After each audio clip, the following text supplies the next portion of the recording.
We are going to study the family of KITAVI Mwendwa, a Kamba dynasty. He was of a chief and very rich. He was at the level of Masaku, whom Machakos was named after, Chief Lenana of the Maasai, Nabongo Mumia of the Wanga people,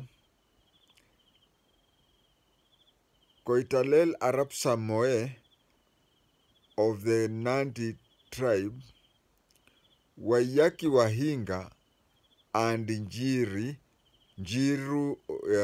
was from Nyeri. I think a school has even been named after him. His family went to be very prominent in Ukambani in general and Kitui in particular. He had a son called Chale Mwendwa. Chale Mwendwa was an educationist. He continued with education until when he retired. And when he retired, you'll find out that there was a vacancy in the political scene at his place, which had been taken over by his family, but then it became vacant upon the death of his brother. We'll come to that. Then we had Chief Justice Kitili Mwendwa. Kitili Mwendwa was the first African Chief Justice, and later he became a politician, and we will talk about it. We will also talk about his widow, Winfred Nyiva Mwendwa, who broke the record as the first woman minister in Kenya's history. Then there is Eliud Ngala Mwendwa, who was in the first cabinet of Jomo Kenyatta. Now, we will start with Eliud Ngala Mwendwa. He was a politician per se, a person who started politics even before independence. And when Jomo Kenyatta formed the first cabinet, he was there. When we come to his brother, Chief Justice Kitili Mwendwa. Chief Justice Kitili Mwendwa was a trained lawyer. He was a trained lawyer. He used to work in the Attorney General's office in the prosecution department. But this fellow, these are the pioneers of people who used to place their coats on the seats and disappear the whole day. He used to do that, and he used to run a bus company. So every morning he would report at the AG's chamber, place there a court, then go out and concentrate on his transport business. By then, matatus had not picked up. So one day, he was urgently summoned to go to State House. When he was urgently summoned to go to State House, he got worried. Is it because the president has heard that I hardly report on duty? Or whenever I report, I just hang the coat on the chair and go away?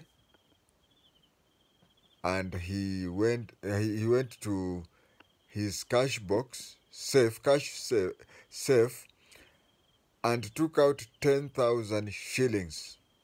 He took out 10,000 shillings and went to State House.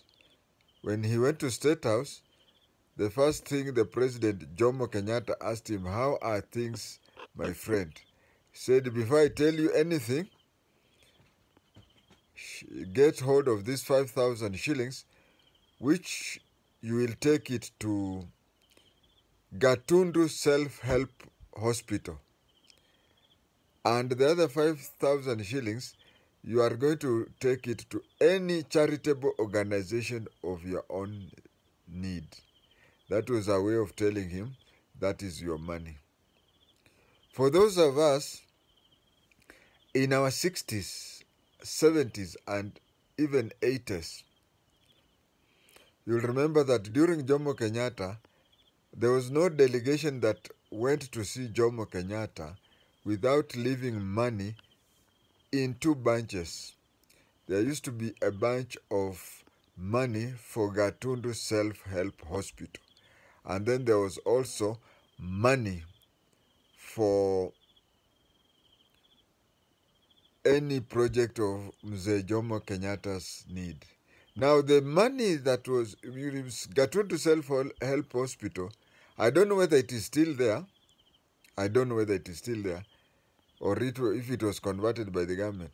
But at that time, in the 60s and 70s, the amount of money which was publicly declared that people are contributing towards Gatundu Self-Help Hospital was more than even two provincial general hospitals combined. But I've never been to Gatundu Self-Help Hospital, and I don't know the outcome of it, but a lot of money used to be pumped there. So this Kitili Mwendwa went there before he felt that if he were to give the president the 10,000, nowadays, I think base commander can be given 10,000 per trip. So, by that time, it was a lot of money. Remember, that is the time when the dollar was 5 shillings and the British sterling pound was 20 shillings. That is why you hear people calling Kenya 20 shillings bao. It comes from the word pound. So after giving him that money, then Jomo Kenyatta told is there any other thing? No, nothing. Then he called out people, and he was dressed in as a judge of the High Court. By then, we only had the High Court. He was then installed as a judge of the High Court and the Chief Justice of Kenya.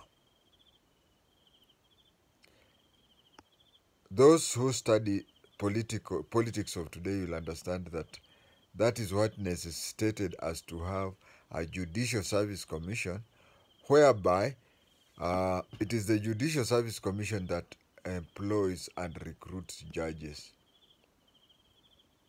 Those days, imagine being called, you are worried that maybe whatever you do has been discovered, you are going there worried, and instead of the president admonishing you, he appoints you the Chief Justice of the country.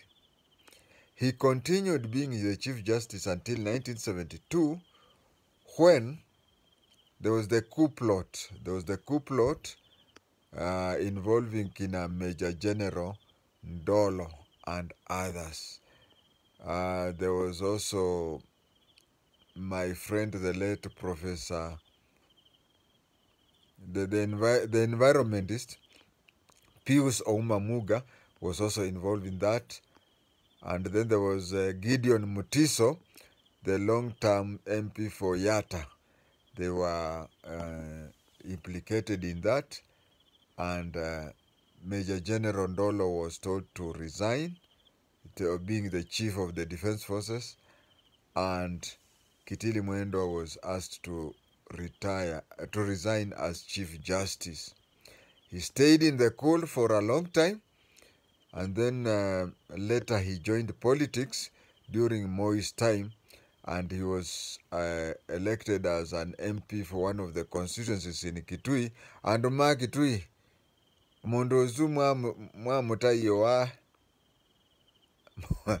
ndiye se kikamba cha mnyinywe baka no kikamba cha kwatiki thoku ne kikamba cha atumia akamba kibindio tiwo. So this man later became a politician, and then he used to like fast vehicles and driving, and he died after a car run.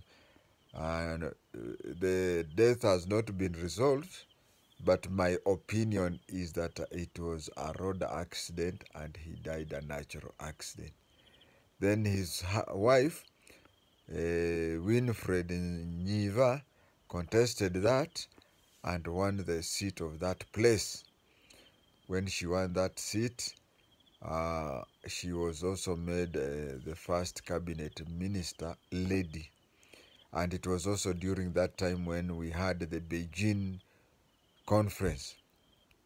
She became controversial, yes, because it is said that among the delegation that went to Beijing for the Women's Decade Conference, she carried along her with her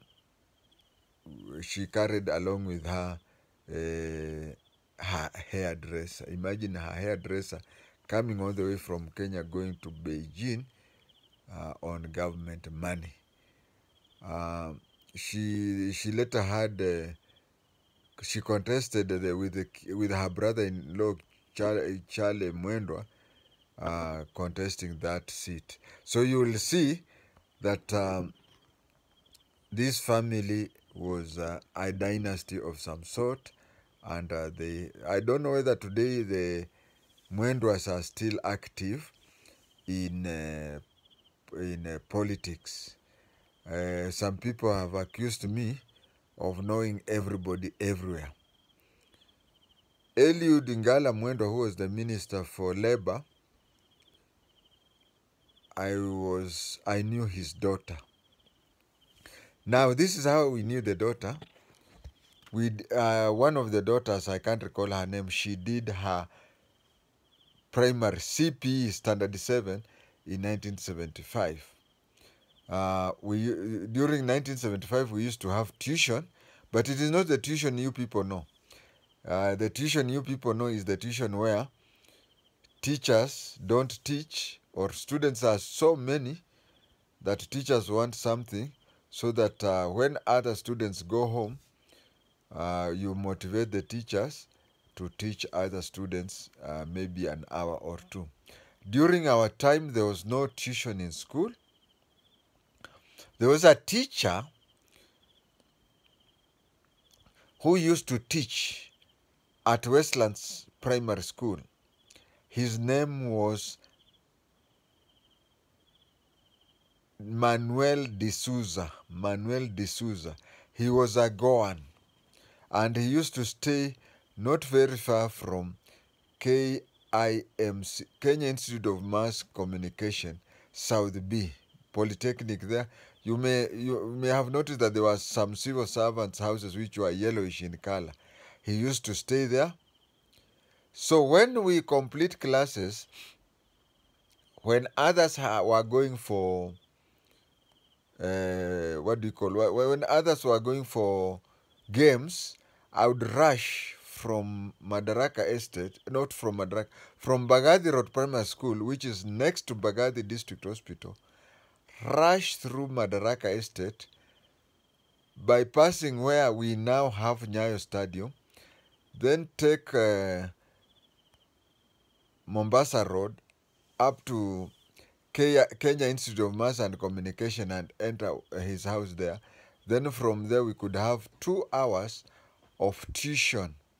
Now tuition those days were being done by teachers in their own homes, or you could organize yourself, have a house, and when students were coming, you may not even be in informal employment, and people would come, pupils would come to your place, and you teach them.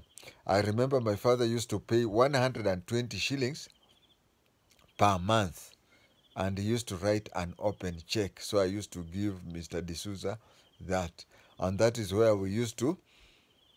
I was a classmate of a daughter to Eliud Ngala Mwendwa, And also the then police boss, Bernard Jenga Hinga, a son of his, also we used to come, and sons and daughters of very important people at that time, because I never met the Hinga son, but if those people who know, he was later killed by dogs at Del Monte.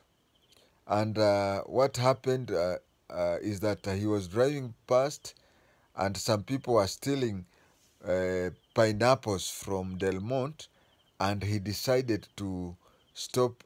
These people were stealing pineapples from Del Monte, and the guards released dogs to bite those people. So he came out, pushed the people out of the nini, and tried to chase away the dogs, and the dogs mauled him. It is just by God's grace that I know everybody and I've met everybody. Thank you.